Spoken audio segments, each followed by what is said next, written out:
United States President Donald Trump has once again stirred controversy with a new announcement targeting student protests. On Tuesday, March 4th, Trump declared that any school, college, or university that allows what he considers illegal protest would lose all federal funding.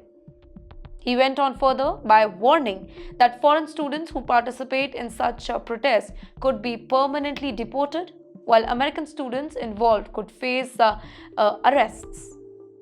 This move has sparked widespread debate about free speech, government control over education, and the right of students to express their opinion. Trump made the statement through a post on Truth Social, his social media platform.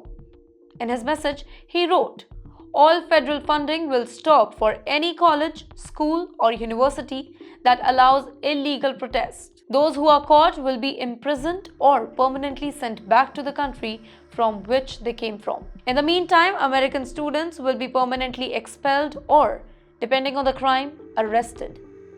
No masks. Thank you for your attention to this matter."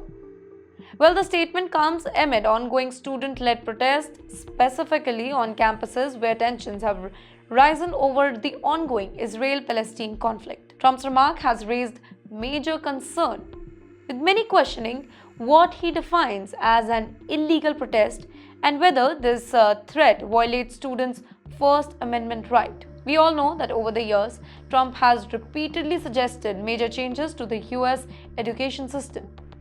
He has previously stated that he wants to cut all funding for the Department of Education, which is responsible for overseeing education policies at the national level.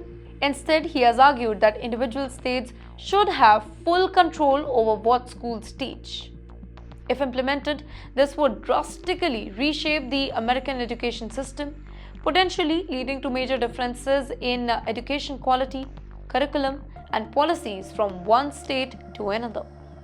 Critics argue that such a move could make the education system inconsistent and create confusion for students and the teachers. Trump's post also follows a recent announcement by a federal task force. This post plans to investigate incidents of anti-Semitism on 10 university campuses. The investigation was prompted by reports of increasing anti-Semitic incidents following the Hamas attack on Israel on October 7, 2023.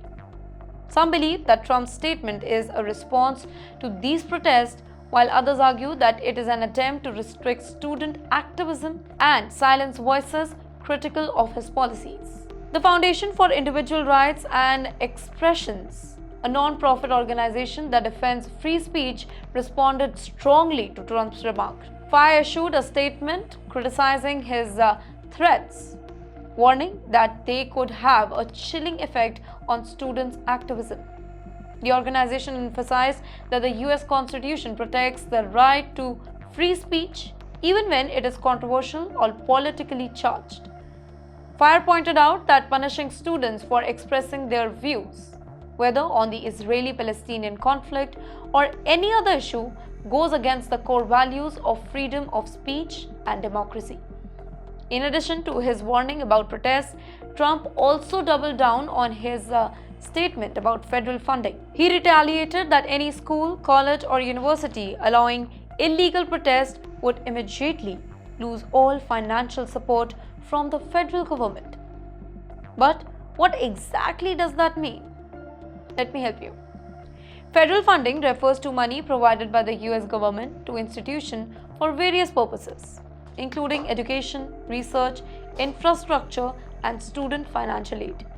Cutting federal funding would have serious consequences for schools and students, as many rely on government support to keep tuition costs manageable and fund academic programs. If implemented, Trump's policy could make higher education unaffordable for thousands of students and lead to shutdown of important programs. In the meantime, the Federal Task Force's investigation is currently focused on 10 universities: Columbia University, George Washington University, Harvard University, and etc.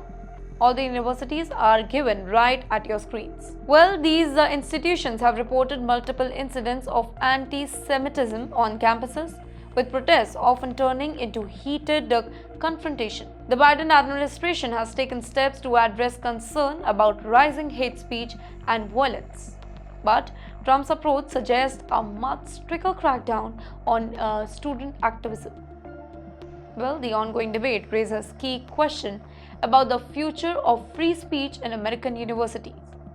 What exactly counts as illegal protest?